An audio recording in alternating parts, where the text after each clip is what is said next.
Aurélien, à toi la parole. Merci. Je vais partager. Est-ce que vous pouvez d'abord me confirmer que vous m'entendez bien et puis que vous avez bien la présentation en vue? C'est parfait pour le son et nous avons votre présentation. Je vous remercie. Voilà, je voudrais aussi savoir si vous voyez mon curseur à l'écran ou pas. Voyons. Parfait. Très bien. Eh bien, merci et bonjour à tous. Donc, je suis très heureux de pouvoir vous parler de ce sujet qui m'occupe depuis plusieurs années maintenant, puisque effectivement, c'était le sujet de ma thèse d'université que j'ai passée en 2017. Et donc, je vais vous parler de la métabolomique urinaire dans les dilatations piéliques de diagnostic anténatal. Alors, pourquoi les dilatations de diagnostic anténatal? Eh bien, parce que c'est une problématique que l'on rencontre extrêmement souvent lors des échographies anténatales, puisque dans environ 1 à 2% des grossesses, on peut trouver une dilatation des voies urinaires. Dans cette situation, on va organiser le suivi de l'enfant après sa naissance. Les enfants donc, qui ont une dilatation rénale vont être suivis cliniquement et avec des échographies régulières. Et on va avoir besoin d'avoir également recours à d'autres examens d'imagerie, notamment la scintigraphie rénale, mais parfois aussi la cystographie dans certains cas, qui sont donc des examens qui sont irradiants. Et on a besoin de ces examens pour savoir ce qui va advenir de cette dilatation rénale, puisque avant ça, et en particulier avant la naissance, on n'est pas capable de prédire son évolution. En effet, une partie importante de ces dilatations rénales, environ la moitié, sont en fait des phénomènes physiologiques qui vont disparaître progressivement ou rester stables éventuellement, mais qui en tout cas ne vont pas avoir de conséquences pathologiques chez le nourrisson, chez l'enfant par la suite. Et finalement, c'est des enfants qui vont être suivis et qui n'auront pas de problème particulier. Alors que pour l'autre moitié de ces enfants chez qui on détecte des dilatations avant la naissance, eh bien, il y a en fait une véritable uropathie sous-jacente, une anomalie significative de l'écoulement des urines qui peut nécessiter donc un traitement chirurgical, parfois dans les premiers mois de vie. Et donc nous avons besoin d'essayer de faire la différence finalement entre ces deux situations le plus vite possible. Alors dans ce sujet de thèse, je me suis penché plus précisément sur une des uropathies donc les plus fréquentes, le syndrome de la jonction piélo-urétérale. Donc c'est une situation dans laquelle on a une dilatation isolée du bassinet, du piélon rénal, alors qui est rarement bilatérale, hein, mais donc qui est le plus souvent unilatérale. Et donc cette dilatation isolée du bassinet nous laisse penser qu'il y a un obstacle à l'écoulement des urines, à la jonction entre le bassinet et en dessous l'urtère, qui donc va diminuer l'écoulement des urines et qui peut poser un certain nombre de problèmes chez ces jeunes enfants. Alors les conséquences de cette jonction piélo-urétérale sont très logiques, hein. L'urine stagnant dans le bassinet, il peut y avoir des infections urinaires fébriles, des pyélonéphrites, parfois de façon assez répétée. Il peut y avoir des douleurs, même si c'est plus difficile à évaluer chez un nourrisson, mais on peut le constater, et puis on le voit mieux encore chez les enfants plus grands. À plus long terme, ces anomalies de la jonction piélo-urétérale peuvent entraîner des lithiases, mais surtout, ces uropathies sont associées à une dégradation de la fonction rénale relative, c'est-à-dire touchant uniquement le rein dilaté. Et pour savoir ça, eh bien, il faut faire donc une scintigraphie rénale. J'avais mis ici une image de scintigraphie où vous pouvez constater que bien, il y a un rein qui va bien capter le traceur et l'autre moins bien, et le traceur va s'éliminer plus lentement. Et donc on peut faire des courbes d'excrétion qui ne sont pas parfaites, mais qui permettent de constater que l'urine ne s'écoule pas aussi bien d'un côté que de l'autre. Donc dans cette situation, on a des indications chirurgicales pour savoir s'il faut donc réparer la jonction piélo-urétérale. Ces indications sont l'augmentation de la taille du bassinet, même si on n'a pas un seuil très précis pour savoir à partir de quand il faut intervenir. En tout cas, le fait que la dilatation ne fasse qu'augmenter est un indice. Les enfants donc qui sont symptomatiques avec des infections récidivantes, et surtout les enfants dont la fonction rénale relative est dégradée à la scintigraphie. Donc quand on est face à ces situations, eh bien, on va réparer la jonction piélo-urétérale, Je vous ai mis ici des images. Vous avez le bassinet qui est extrêmement dilaté ici, et puis un uretère de calibre normal. Et c'est donc à la jonction entre le pied long et l'uretère que se situe le rétrécissement. On va donc réséquer la jonction piélo-urétérale, puis réaliser une anastomose qui se fait souvent en célioscopie et de plus en plus par chirurgie robotique, comme sur ces images-là. Donc on va réaliser une suture qui va permettre d'avoir un écoulement plus harmonieux de l'urine. Et vous pouvez apercevoir en blanc ici la petite sonde double J qu'on utilise comme tuteur le temps de la cicatrisation et qu'on retire généralement au bout de 6 semaines environ. Donc voilà la résection de la jonction piélo-urétérale qui est un grand classique de nos interventions en urologie pédiatrique. Donc notre problème, c'est que quand on détecte cette dilatation avant la naissance, nous ne sommes pas capables de savoir si la dilatation va régresser ou si au contraire nous sommes face à une jonction piélo-urétérale et on ne fait le diagnostic qu'a posteriori alors que l'enfant a déjà fait des infections, alors éventuellement qu'il a déjà une dégradation de la fonction rénale relative. Il serait donc vraiment intéressant d'avoir des marqueurs pronostiques qui permettraient de différencier précocement les dilatations transitoires des uropathies comme la jonction piélo-urétérale qui vont nécessiter un traitement chirurgical. C'était donc l'objectif de ma thèse d'université que j'ai soutenue en 2017 à l'Institut des sciences analytiques de Lyon sous la direction du professeur Pierre-Yves Mur et du docteur Bénédicte Elena Hermann. Cette étude était un protocole de recherche clinique, un PHRC prospectif, dans lequel nous avions inclus 70 nouveau-nés qui avaient une dilatation unilatérale des voies urinaires détectée lors de l'échographie anténatale et confirmée par une échographie à la naissance. Tous ces enfants ont été suivis avec échographie et scintigraphie rénale exactement de façon habituelle. Les indications chirurgicales étaient définies à l'avance et après un recul minimum de 2 ans, 33 de ces 70 patients ont été opérés d'une jonction piélo-urétérale. Donc vous voyez que ça correspond aux proportions que j'indiquais au départ. Et nous avons donc inclus également 90 nourrissons témoins, des enfants en bonne santé, des nourrissons qui venaient pour des choses banales en consultation. Et chez tous ces enfants, témoins comme patients, nous avons recueilli des urines de façon non invasive avant l'âge de 4 mois. Donc on leur a mis une petite poche un petit collecteur pour recueillir les urines. Et ces échantillons d'urine nous ont permis de faire donc l'analyse métabolomique.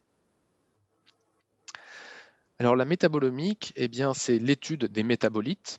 Les métabolites sont les molécules de bas poids moléculaire, qui sont le plus souvent des produits de dégradation des protéines, par exemple, mais aussi des sucres. Donc ce sont des molécules de petite taille et nous avons utilisé pour les détecter un spectromètre à résonance magnétique nucléaire. Il y a plusieurs méthodes possibles. Donc j'avais en tout 160 échantillons d'urine que j'ai passés dans le spectromètre que vous pouvez apercevoir ici. Et pour chaque échantillon, le spectromètre permet d'obtenir donc un spectre qui se présente comme ça, une ligne avec de très nombreux pics. Et sur ces spectres, les métabolites présents dans l'échantillon donnent des pics. Alors un métabolite peut donner plusieurs pics ou un seul. Et donc, en fonction de la composition des urines, on a un spectre différent. Ensuite, ces spectres ont été transformés en données numériques, ce qui nous donne ensuite une matrice numérique avec 9500 variables par échantillon. Donc, vous imaginez un joli tableau avec 9500 variables et 160 patients. Bien sûr, pour analyser ce genre de données, on utilise des méthodes statistiques multivariées complexes qui sont adaptées au très grand jeu de données pour comparer les compositions métaboliques de ces différents échantillons. Donc voilà pour vous donner une idée, donc un spectre moyen d'urine de nourrisson avec de très nombreux pics et lorsque on regarde les pics qu'on a retrouvés, ensuite on les compare à des bases de données internationales qui nous permettent à partir du déplacement chimique, de savoir quels sont les métabolites présents dans l'échantillon de façon semi-quantitative avec des pics qui sont plus importants quand la concentration en métabolites augmente. Donc ce travail a permis une première publication en 2017, puisque jusque-là, eh bien, tout simplement, la composition métabolique des urines de nourrissons n'était pas décrite ou très peu. Et donc, nous avons d'abord observé uniquement les témoins pour regarder la composition des urines. Et nous avons pu montrer que cette composition métabolomique des urines évoluait en fonction de l'âge du nourrisson au moment du prélèvement, en fonction de sa taille, en fonction de son poids. On a pu détailler quel métabolite augmentait ou diminuait en fonction de ces différents facteurs, donc dans les 4 premiers mois de vie. Et puis vient là le cœur du sujet proprement dit, donc sur lequel je suis en fait encore en train de travailler aujourd'hui, qui est donc la comparaison de nos groupes entre les patients qui ont une jonction pyélo-urétérale, donc les patients qui sont ici représentés en rouge, les patients qui ont une dilatation des voies urinaires qui finalement a été transitoire, qui sont en vert, et les témoins qui sont en bleu. Donc ce sont ici des représentations en 2 dimensions qui permettent de synthétiser l'information et les différents points eh bien, sont plus proches les uns des autres quand 2 échantillons ont des compositions qui sont proches, qui se ressemblent. On voit donc rapidement que les patients qui présentent une jonction pyélo-urétérale ont une composition des urines qui diffère beaucoup des autres patients. On peut faire ensuite une comparaison par groupe et logiquement, donc on trouve des patients qui ont une jonction pyélo-urétérale dont la composition des urines diffère significativement des dilatations transitoires. On retrouve aussi cette différence lorsqu'on compare les jonctions pyélo-urétérales aux patients témoins. Et en revanche, si on compare les dilatations transitoires aux patients témoins, eh bien là, la différence est moins nette, ce qui est assez logique et assez cohérent finalement avec notre hypothèse de départ, hein. Ces patients qui ont une dilatation qui ne va pas nécessiter de traitement chirurgical ont des compositions d'urine qui ressemblent davantage à celles des patients témoins. Donc une fois qu'on a établi qu'il y avait des différences dans la composition des urines entre ces différents groupes, eh bien, on peut ensuite regarder à quels métabolites ces différences sont liées. Vous avez chez les patients qui ont une jonction pyélo-urétérale plutôt des concentrations inférieures de certains de ces métabolites. Et je vous ai mis un tableau qui montre les métabolites qui diffèrent de façon significative entre les groupes. L'étape d'après, c'est d'identifier ces métabolites et de les relier à des voies métaboliques. Mais il faut quand même interpréter ces résultats avec prudence, puisque même si on peut, par exemple, voir que la voie de la bétaïne semble plus concernée, ça ne permet pas d'expliquer avec certitude les mécanismes physiopathologiques qui sont derrière, mais ça donne des bonnes pistes de recherche pour la suite. Et puis surtout, l'identification de ces métabolites donc, permet d'établir un profil spécifique. On va constater que les enfants qui ont une jonction pyélo-urétérale ont un profil métabolomique urinaire particulier. Et notre but à plus long terme serait que l'identification de ces profils spécifiques permette donc de détecter les patients plus rapidement. Ainsi, on pourrait imaginer un traitement chirurgical qui soit plus précoce, ce qui permettrait de sauvegarder au maximum la fonction rénale relative chez ces enfants. Et pour les enfants qui, au contraire, vont finalement avoir une dilatation transitoire, eh bien, on peut imaginer un suivi qui soit plus léger, avec peut-être un petit peu moins d'examens, en particulier d'examens irradiants. Donc, on espère un bénéfice direct pour ces petits nourrissons. L'intérêt vraiment de la métabolomique dans ce cas, c'est que, comme vous voyez, c'est une approche holistique, hein, c'est-à-dire qu'au lieu de se pencher sur une seule molécule pour essayer de voir si elle a un potentiel pronostic, eh bien, on fait une espèce de screening. En fait, on va s'intéresser à tous les métabolites qu'on a pu détecter avec notre méthode d'analyse. Et ça donne plus de résultats pour détecter des marqueurs biologiques pertinents. Et c'est une démarche qui est tout à fait comparable à la génomique, hein, donc avec les puces à ADN par exemple, mais aussi à la transcriptomique avec l'étude des ARN messagers, et bien sûr à la protéomique qui s'intéresse aux protéines. Et donc l'ensemble de ces techniques holistiques regroupées permettent de donner une cartographie précise et détaillée du phénotype de l'individu. Et c'est une voie d'avenir extrêmement prometteuse dans d'autres domaines, bien sûr, que la chirurgie. Ça a été, par exemple, pas mal étudié dans les maladies cardiovasculaires ou dans le diabète, d'avoir un profil métabolique d'un individu et de pouvoir adapter les soins qu'on va lui prodiguer en fonction de ce profil, ou en tout cas de lui proposer une surveillance adaptés ou des traitements qui peuvent être influencés par ce phénotype. C'est ce qu'on appelle donc la médecine personnalisée qui, je pense, a de l'avenir. Et c'est une démarche qui est cohérente avec notre démarche à tous en chirurgie pédiatrique, qui est d'aller vers une chirurgie de moins en moins invasive et donc de mieux en mieux ciblée chez ces nourrissons. Je vous ai mis ici quelques images d'illustration puisque le professeur Varlet a beaucoup contribué à l'essor de la chirurgie mini-invasive en urologie pédiatrique. Je vous ai mis ici une image d'une cure de reflux vésico-urétéral en célioscopie. Donc, vous voyez un petit peu les dimensions des instruments que nous utilisons, toujours dans ce but d'être le moins invasif possible, avec des chirurgies rapides et une réhabilitation le plus précoce possible chez ces enfants.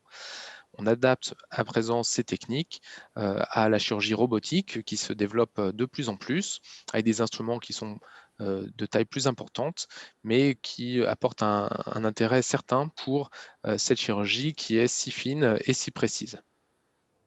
Je vous remercie de votre attention et je serai très heureux de répondre à vos questions si vous en avez.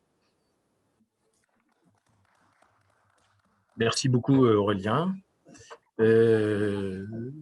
Pour lancer la discussion, j'aurais voulu juste savoir, à l'avenir, est-ce qu'on pourra ponctionner la vessie ou le rein d'un enfant, d'un fœtus, pardon, de manière à pouvoir approcher un peu mieux l'importance de l'insuffisance rénale ou le risque potentiel d'évolution défavorable? Oui, alors merci pour votre question, cher maître. Oui, alors c'est un domaine dans lequel il y a des recherches vraiment intéressantes, en particulier dans les valves de l'urètre postérieure, où on a des fœtus dont la vessie est dilatée, les reins sont dilatés, et chez qui on sait que l'étude, par exemple, de la bêta-2 microglobuline a un intérêt pronostique en ce qui concerne la fonction rénale. Bien sûr, la contrainte majeure dans ce cas-là, c'est que pour recueillir l'échantillon d'urine, eh bien, il faut une méthode invasive qui comporte donc des risques pour l'enfant, ce qui est un problème.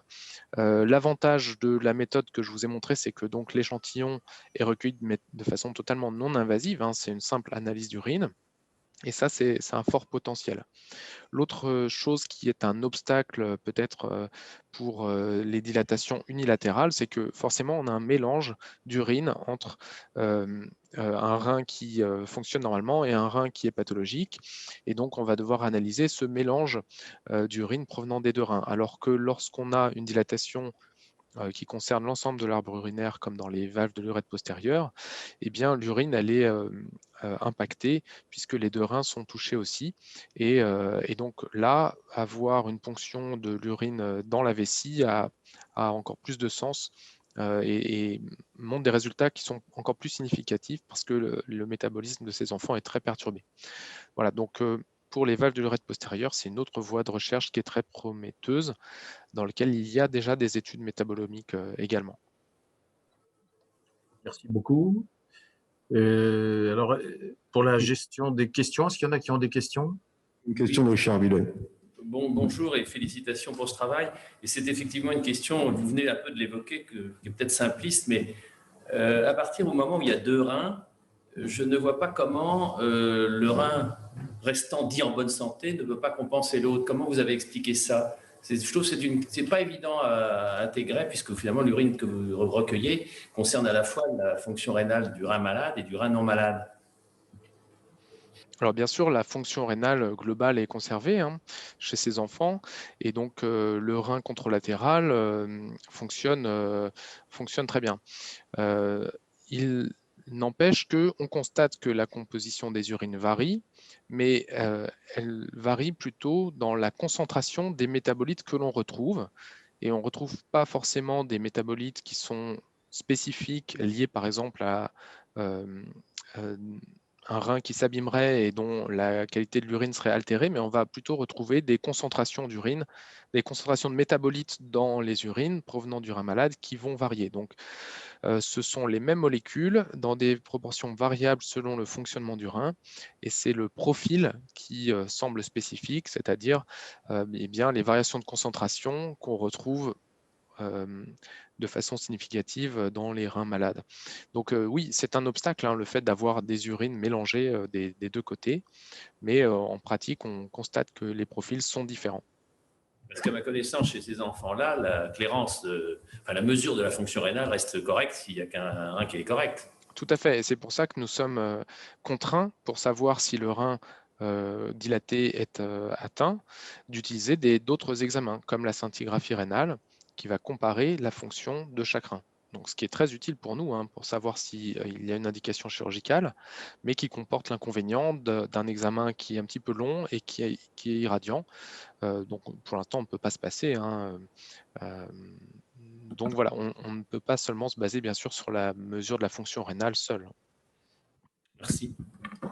Je voudrais ajouter une question dans le même ordre d'idées, la différence entre les deux reins. Est-ce qu'il vous arrive de faire des ponctions directes du bassinet le plus dilaté?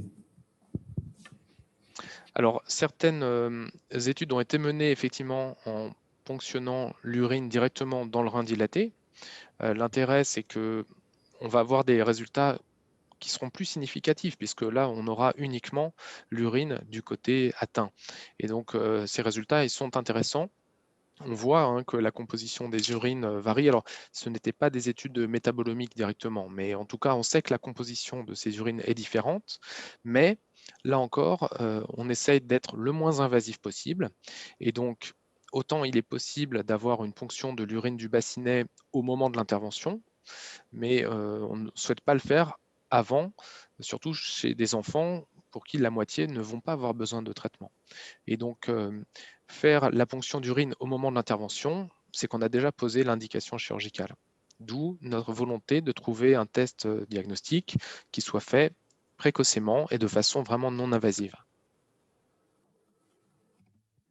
Oui. Albert-Claude Benamou. Albert-Claude Benamou. Oui, une question. Dans la mesure où vous faites une correction de la malformation, est-ce que c'est le profil biochimique des urines est corrigé? Ou est-ce qu'il y a un facteur tissulaire, histopathologique qui produit la même différenciation urinaire? Merci beaucoup pour cette question très pertinente.